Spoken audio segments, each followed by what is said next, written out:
Hello, I'm Bret and you're watching The Defining Moment for Creating the Culture of Conscience. Our guest today is Archbishop George Augustus Stallings, Jr. He's back for his second interview with The Defining Moment.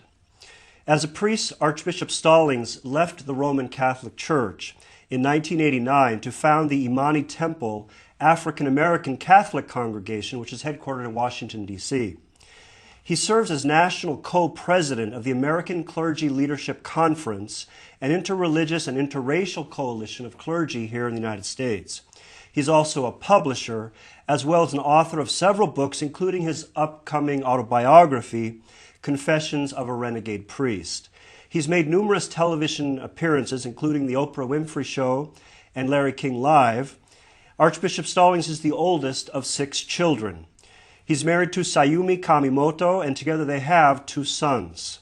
Archbishop Stallings, it's my pleasure once again to welcome you back to Defining Moment.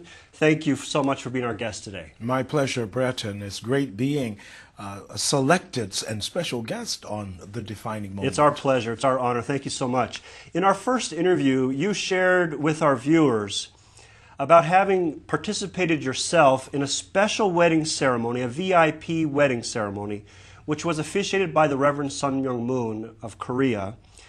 And you were there together with a Roman Catholic archbishop who became world famous because he participated in that wedding ceremony, Emmanuel Malingo, Archbishop Emmanuel Malingo. This happened 5 years ago in 2001. Both you and Archbishop Malingo accepted that Reverend Moon and his wife would handpick a wife for you. And you accepted that and got married.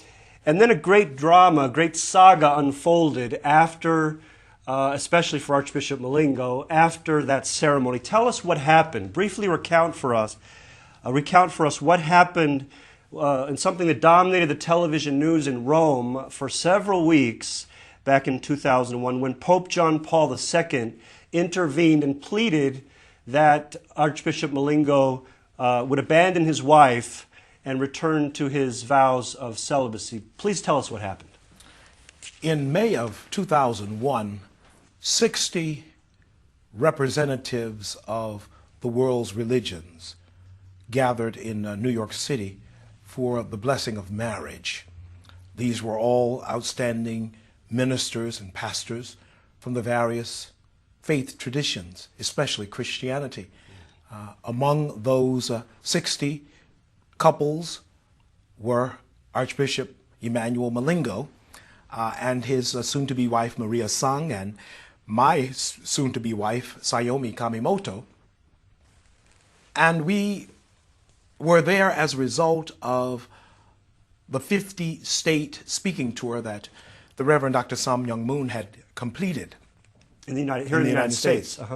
So this wedding ceremony was to be a celebration of the coming together of outstanding clergy from around the world, especially in the United States, to lift up this ideal of becoming one universal family, and that we could transcend religion as the means of bringing us together. Not to mention race. And race, because we had the races, the different races, the religions, the cultures.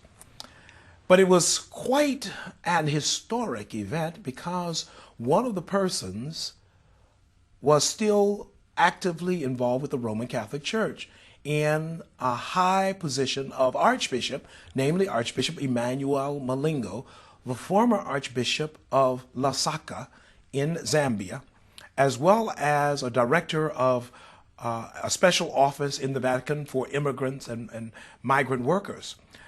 Known also internationally, he had already received international acclaim as a healer and exorcist. Very spiritual man. Very spiritual man, declaring that in 1974, some 5 years after he was appointed Archbishop of Lusaka by Pope Paul VI and ordained a bishop, an archbishop, by Pope Paul VI in 1969 at the age of 39. Very young. He went from priest to archbishop. Incredible. Incredible. That he was coming to the United States to be married. this was unprecedented. Yes. And so, and not just to be married, but to be married by Reverend Moon. Of course, I mean, the that founder of the Unification Church. That just created, not only sparks, but an atomic bomb explosion. The whole city erupted, and then thus sent out tidal waves even to the Vatican with this news. Considered horrific. And you were there. You were there. You were at the heart of it. I was sitting right next to him. Having been a Roman Catholic priest for 15 years, and now the founder and Archbishop of an autonomous, independent, and African-centered Catholic expression of the faith known as the African American Catholic Congregation and its Imani temples. We were close brothers. But what happened after the wedding is that we had a press conference, and the message of that press conference went worldwide, and that is when the Vatican first became aware that one of its archbishops, one of its outstanding, although controversial archbishops, had actually been married by the Reverend Some Young Moon. This was drama at its zenith. Yeah. So during the summer of 2001. The Archbishop went about America proclaiming the age of a married priesthood, that he had no desire to leave the Roman Catholic Church, had the greatest love and respect for the Catholic Church, and a very personal, deep respect for Pope John Paul II. Yes. And his desire was to go to Rome, to return to Rome after 3 months of marriage. We got married on May the 27th, 2001. The beginning of August, he's going to Rome to meet the Pope at his summer residence at Castel Gandolfo, where it's much cooler in the hillside when things are cool during the summertime, to appeal to the Pope to allow him the option of remaining married and seeing this as a viable option. Now, in a sense, sorry to interrupt you, but in a sense, he wanted to reform something that has become a central part of the Catholic Church. Right, he wanted to reform the Roman Catholic Church without the express permission of the Roman Catholic Church to get married in the first place. Yeah. He figured, I'll marry and then I'll worry about the details later, right? So when he went back and the reason why a lot of people do not know the real reason as to why Archbishop Emmanuel Malingo returned to Rome in the summer of 2001. It was because he had received notification through some personal contacts in Rome that the Pope was near death, and that the news of Archbishop Malingo's marriage that seemed to have created an international scandal for the Roman Catholic Church was hastening the Pope's last days, or move him closer to death.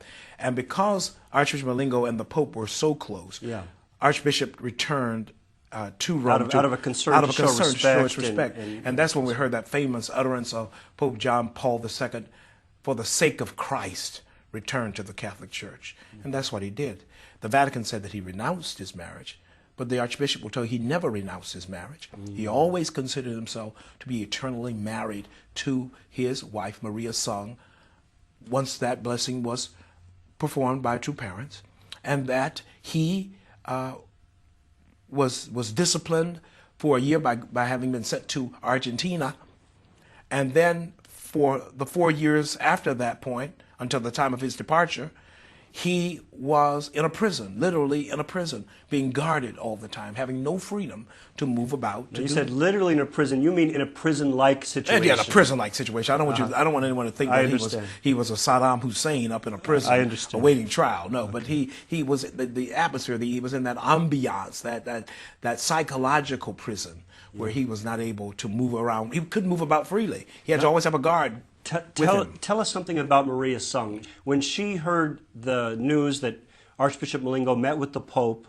and that he had asked him to come back and essentially forsake his wife, what happened? Well, when the Archbishop returned to Rome in August of 2001, he was accompanied by his wife as well as a representative of the Unification Church, Reverend Zachary Oliver. And also Reverend Philip Shanker somehow became involved as a public relations person, the communications director. Well, when the Archbishop arrived in Milan, the plane flew from New York to Milan, and then they were to go to Rome or to Castel Gandolfo to visit the Pope. Right. They were immediately separated by these Italian handlers, these women who were supposed to have had the Archbishop's vested interests at heart. And they put his wife up in a hotel, his wife and Zachary up in a hotel, told them, we'll take care of it and all that. These Italian handlers never did take care of it.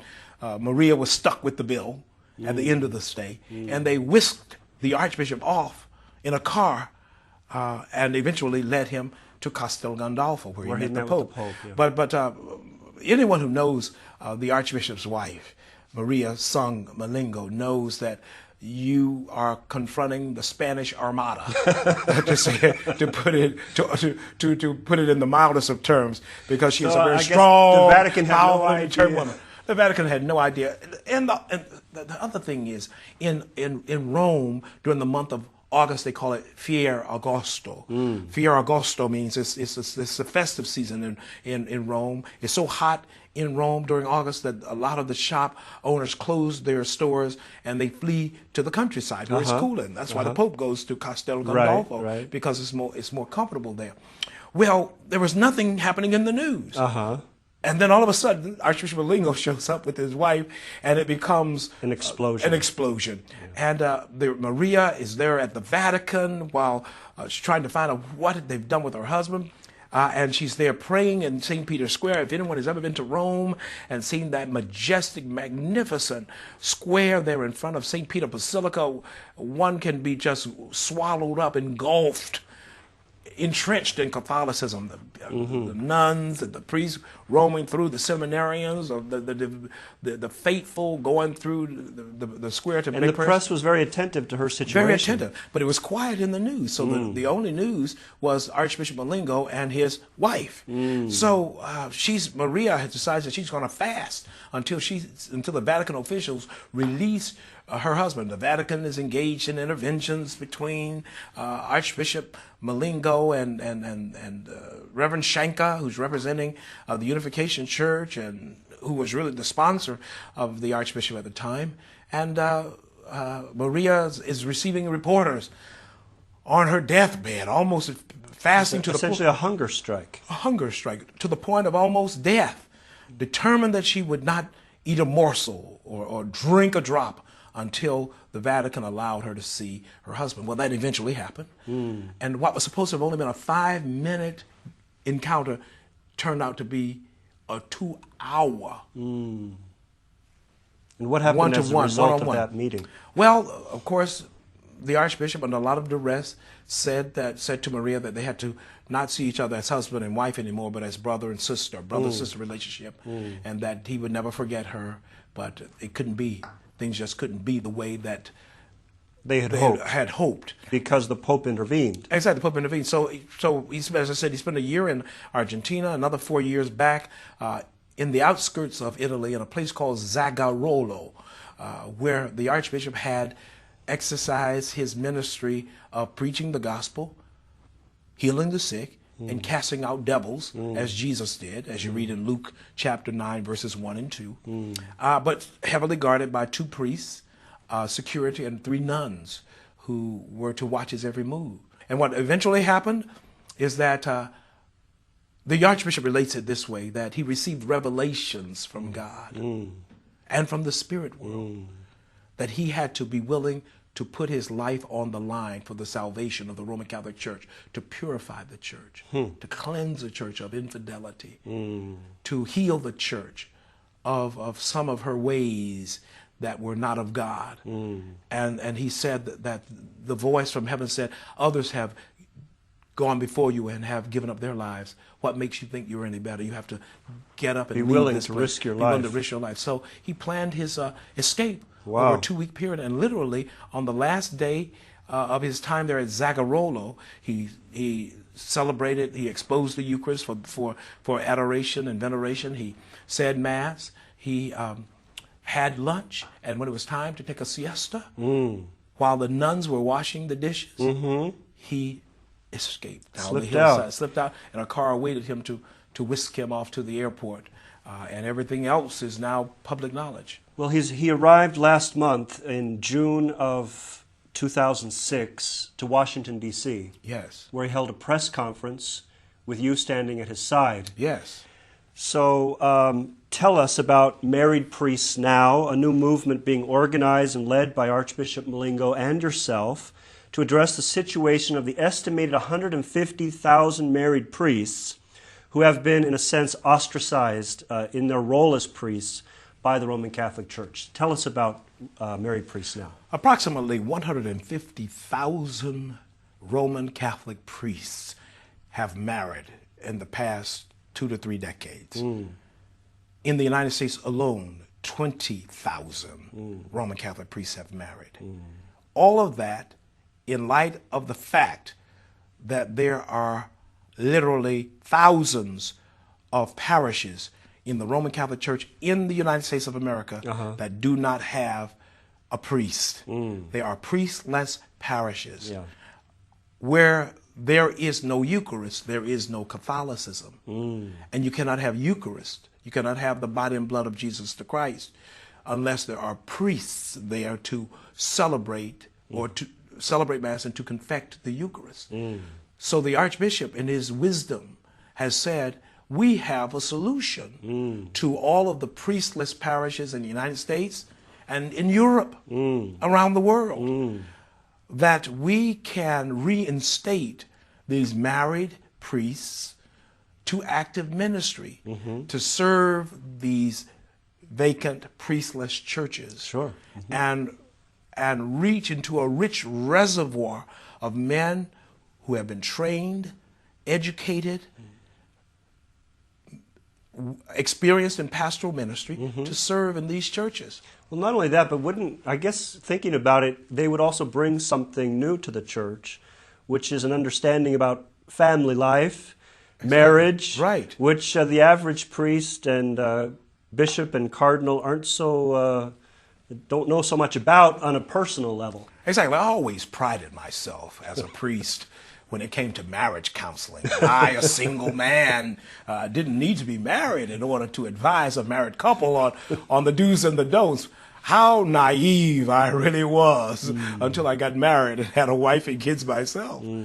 It made it very real. I can give much better counseling and advice to couples who are preparing for marriage now because I have gone down that path. Yeah. The beautiful thing about Jesus and in following Jesus is that he had already gone down the path that leads us back to God. And he was not one who came among us who did not know our sufferings, who did not know our struggles. He preceded us on that path. Therefore, he could lead us in the right way. Married priests in the Roman Church, it's the best of both worlds. It's a win-win situation. The Roman Catholic Church will have reinstated those men who spent half their lives preparing for ordained ministry and who served faithfully and with a level of professionalism that is unrivaled in any other religious institution. And yet at the same time, these men have an experience of family who can share with the church the beauty of marriage. Archbishop Malingo states it this way: it is from married families that priests, bishops, popes, and saints came. The more families we have, especially with priests, especially with married priests, the more will the church be able to produce better priests, bishops, popes, and saints. And I guess also we can imagine nuns also being able to participate in that kind of... Oh, yes, that goes without saying. You know, once the priests are allowed to marry, the nuns will come. And we're not married. The association, the organization of Married Priests Now, is not seeking to challenge the church's position on celibacy. We believe that if the Roman Catholic Church is willing to reconcile with married priests and to reinstate these married priests into ordained ministry, into active ordained ministry, then celibacy will become a non-issue. But it still will allow for those men who desire not to marry, who prefer to live a non-married life, a celibate life, can still do so. But we will soon discover that most men will choose marriage and will bring forth a stronger, better, and healthier church as a result of it. Why do you think leaders of the Roman Catholic Church oppose ending mandatory celibacy and allowing priests to marry? Why do they oppose it? I think it is opposed not based upon any biblical teachings, because the Bible does not say that only celibate men can be priests. In fact, it's just the opposite. St. Peter was married. Practically all of the apostles were married. In the beginnings of the church, bishops were married, priests were married. It wasn't until popes were married. It wasn't until 1134 that celibacy became mandatory in the Roman Church. That's the 12th century.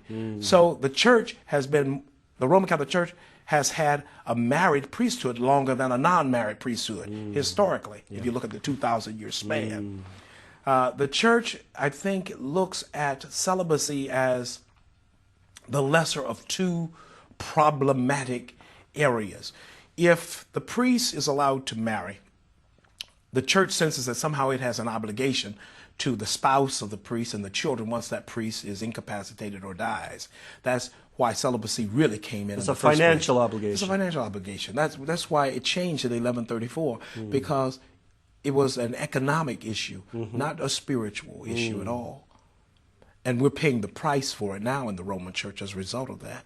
History has caught up with us 900 years later. But the point is, the Roman Catholic Church is just simply it simply takes the position that we have decreed through our church tradition that men cannot marry in the Roman Church, even though there are married priests in the Roman Catholic Church functioning in institutions and parishes. Those men who were Anglican or Episcopal or Episcopalian priests, Lutheran priests, who had married prior to becoming Roman Catholic priests, they have been allowed to maintain their marriages. So there's already that precedent. Yes, there's a precedent already. So all we're saying is that, broaden the horizon, see the bigger picture, that we'll have more priests if we allow men to marry. Fascinating.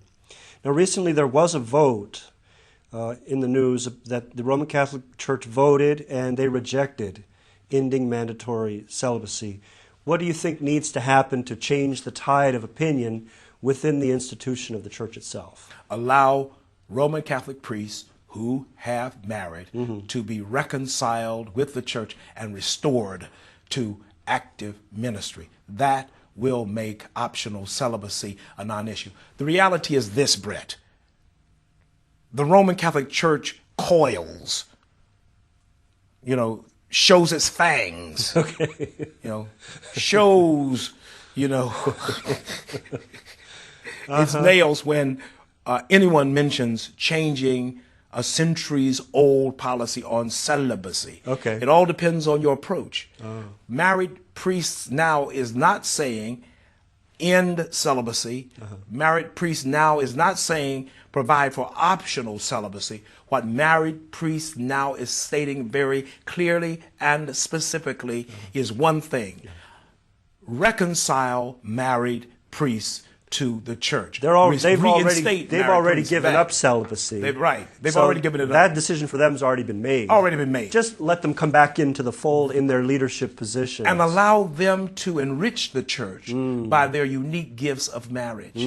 Allow them to bring back their years of study, of preparation, of education experience back into the ministry, and allow the laity to have a priest in their churches, in their parishes, that can enrich their spirituality. Very clear. Some people have likened Archbishop Malingo's cause and your cause to that of the Reformation leader Martin Luther. How do you see the challenge facing both of you at this time? How do you see the challenge of making this a successful mission? The challenge is to stay focused on the mission from God and not in any way to allow person to stand in the way of what God has called us to do. We, both Archbishop Malingo and I, must realize that our lives do not belong to us. They belong to God and to God's people. And that our calling in life is not to have an epitaph that says we did things our way. I did it my way. No, it is to say we did it God's way, even at the cost of risking or losing our lives. And as long as we stay focused on God's call and that this is God's mission for the betterment of his people, even though it may cause pain and hurt and misunderstanding on the part of the Roman Catholic Church or others, that in the end, if God's will prevails, the church will come to understand that we took a very prophetic position in a time of great uncertainty and non-support. Very clear. What are your plans for building momentum and getting this historic cause rolling? What plans do you have for the future? Archbishop Emmanuel Malingo will conduct a preaching tour around the United States of America over the next 6 months, up until December of 2006. And then he will return to his motherland of Zambia to launch a new ministry there, similar to what we're doing here in America, appealing to married priests in the Roman Catholic Church to come back and be reconciled and reinstated in the Catholic Church. And the Archbishop's work will be focused on his unique call from God, his charism of preaching the gospel, healing the sick, and casting out devils. So he will be conducting services of healing and deliverance across America, and at the same time appealing to these married priests to come forward and recommit themselves to the church. So you'll be contacting them, obviously, and being in touch with those associations of married priests that share that common cause. Definitely. That will be the defining moment for the Married Priest Now movement, that we will be able to have a cadre or corps of married priests who once served in the Roman Catholic Church, who are ready, ready, willing, and available to come to the assistance of the church to meet the profound spiritual needs of Catholics in the United States of America. If you could send a message to the Vatican about what you're doing, what would it be? The message would be one of trust, one of support, and one of a waiting attitude. Let's trust God, that God moves in mysterious ways. Have some patience. Have some patience. Let's wait and see if there will arise a cry, a massive cry from the grassroots that says married priests now will be good for the church, and confidence that God doesn't always work through ways that men and women have arranged, that sometimes God will work in extraordinary ways, in extraordinary circumstances, to bring about a healing for his church. Archbishop Stallings, it's been a real pleasure to have you here today. Thank you so much. Thank you. For your leadership and for sharing your vision with us today. I appreciate it. Thank you. Thanks for being here. God bless you. Bless you too. You've been watching A Defining Moment for Creating the Culture of Conscience. You can find us on the internet at www.definingmoment.tv. Thanks for watching and have a great day.